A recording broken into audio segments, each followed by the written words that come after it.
प्रिय विद्यार्थियों, सुप्रभात। मॉडर्न शैक्षणिक समूह नवादा द्वारा आयोजित ई लर्निंग कक्षा में आप सभी का स्वागत है।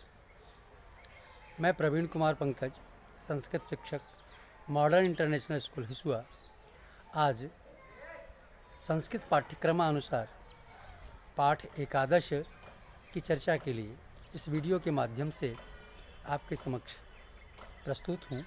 तो आइए आज हम संस्कृत पाठ्यपुस्तक रुचिरा की ओर बढ़ें।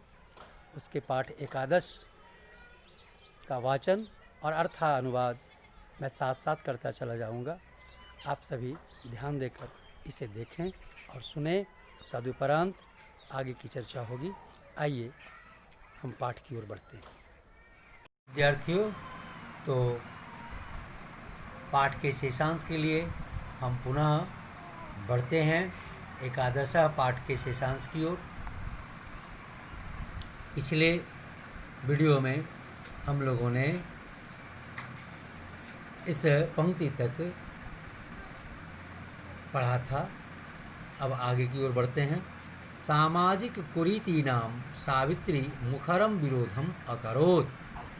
सामाजिक कुरीतियों का, सामाजिक कुरीति नाम अर्थात सामाजिक कुरीतियों का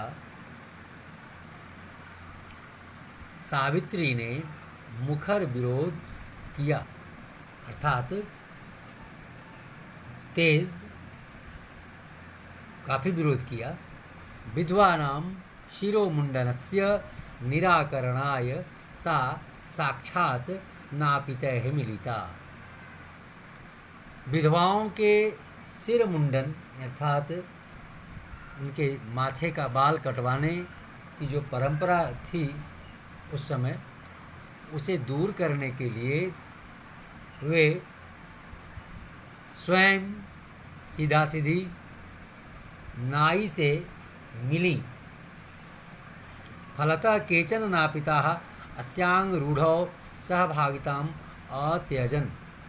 और इसके कारण कुछ नाई लोग इस रिवाज में भागीदार बनना, मतलब इसको समर्थन देना छोड़ दिए, अर्थात उन्होंने विधवाओं का मुंडन करना छोड़ दिया। एकदा सावित्र्या मार्गे दृष्टं यत् कूपं निकषा शीर्णवस्त्रावृता तथा कथिताः निम्नजातीयाः काश्चित् नार्यः जलं पातुं याचन्ते स्म।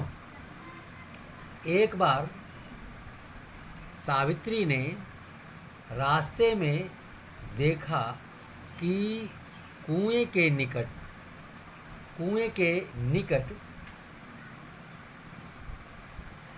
जीर्ण शीर्ण मतलब फटे पुराने कपड़े पहने नीची जाति की तथाकथित माने कही नीची जाति कही जाने वाली कुछ औरतें पानी पीने की प्रार्थना कर रही है, यानी उन्हें प्यास लगी हुई थी, वह पानी मांग रही थी।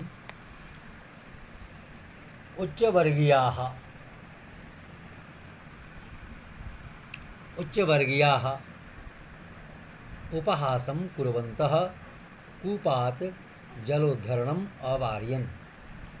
और वहाँ ऊंची जाति की जो महिलाएं थीं वे उनका मजाक उड़ा रही थीं।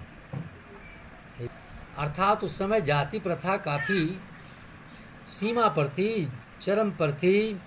अर्थात छोटी जातियों को प्यास लगने पर भी ऊंची जाति की महिलाएं उन्हें पानी पिलाना तो दूर उनका मजाक उड़ा रही थीं और उन्हें रोक रही थी, पानी निकालने से रोकने में लगी थी। सावित्री एतत् अपमानं सोढुं न शक्नोत्। सावित्री बाई से उनका यह अपमान सहन नहीं हो सका। सावित्री बाई उनके इस बेइज्जती को, अपमान को बर्दाश्त नहीं कर सकी। सा ताः स्त्रियः निज गृहं नीतवती। वे उन महिलाओं को अपने घर ले आई और क्या की, तडागं दर्शयित्वा कथयत च यत् यथेष्टं जलं नयत्। कहा कि उनके घर के आसपास बगल में तालाब होगा, तो तालाब को दिखाकर कहा कि यथेष्टं जितनी चाहो, जितनी इच्छा हो, जलं नयत पानी ले जाओ, माने जितना पानी चाहिए ले जाओ। सार्वजनिको अयं तडागः, यह तालाब सार्वजनिक है, यानी आम जनता के लिए है, सभी के लिए है। अस्मात् जलग्रहणे, इससे पानी लेने में, नास्ति जाति बंधनम,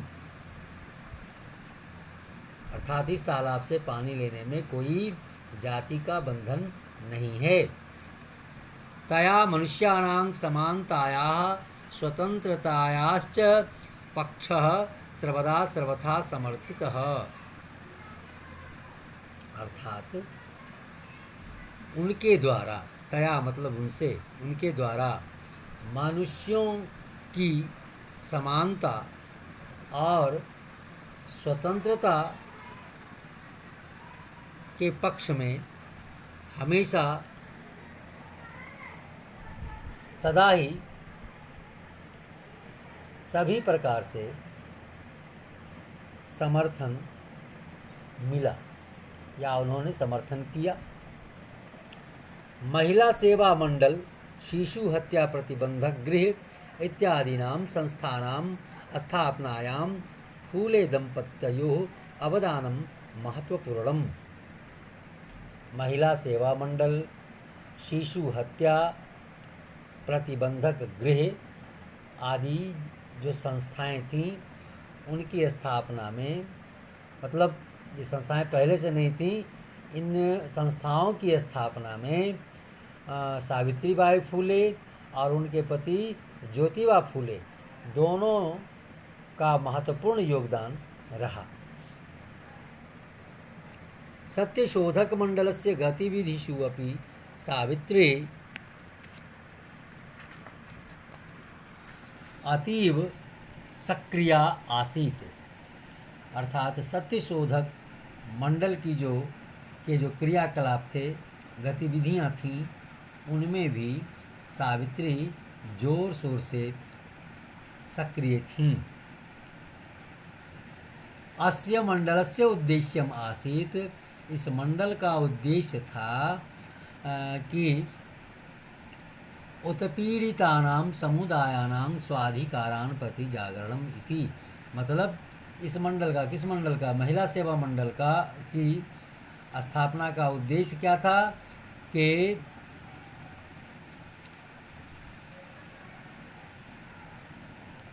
वे उत्पीड़ित, मतलब जो महिलाएं, जो व्यक्ति पीड़ित किए जाते थे, उनके अपने अधिकारों के प्रति उन्हें जगाना, ये मुख्य उद्देश्य था महिला सेवा मंडल का। सावित्री अनेकाः संस्था प्रशासन कौशलेन संचालितवती। सावित्री ने अनेक संस्थाओं का संचालन और उसकी देखरेख, उसका प्रशासन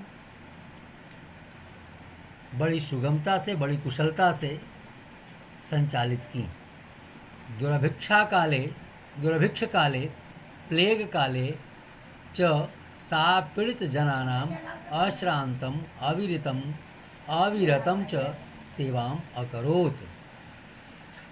दुर्भिक्ष का मतलब अकाल पड़ने पर, और उस समय अभी जैसे कोरोना महामारी के रूप में है, उस समय प्लेग एक महामारी चली थी जिसमें बहुत सारे लोग कलवित हुए थे, माने मारे गए थे। तो उस समय प्लेग एक ऐसा रोग चला था, उससे पीड़ित लोगों को बिना थके हुए वह बेचारी सेवा करती थी या सेवा की। सहायता सामग्री व्यवस्था यही सर्वथा प्रयासम अकरोत।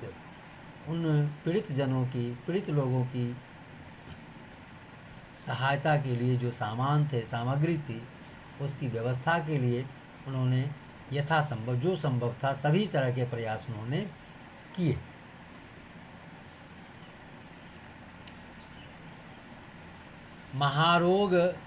महारोग प्रसार काले सेवारता सा स्वयं असाध्य रोगेण ग्रस्ता 1897 तमे ख्रिस्तावदे निधनम गता। अर्थात वे खुद असाध्य मतलब जो ठीक होने वाला नहीं है ऐसे रोग से ग्रसित हो गईं और सन 1897 ईस्वी में उनका निधन हो गया, अर्थात वे मृत्यु को प्राप्त हो गईं, दुनिया छोड़ चली। साहित्य रचनाया अपि सावित्री महीयते। अर्थात साहित्य की रचना में भी सावित्री आगे थी, यानी सक्रिय रहीं, बढ़ चढ़ के हिस्सा लेने वाली रहीं।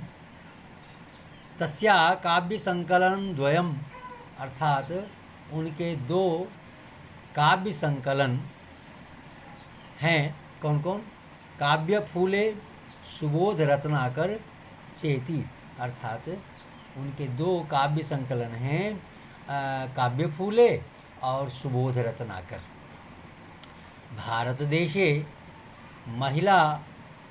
भारतदेशे महिलोत्थानस्य गहनावबोधाय सावित्री महोदयायाः जीवनचरितम् अवश्यम अध्येतव्यम।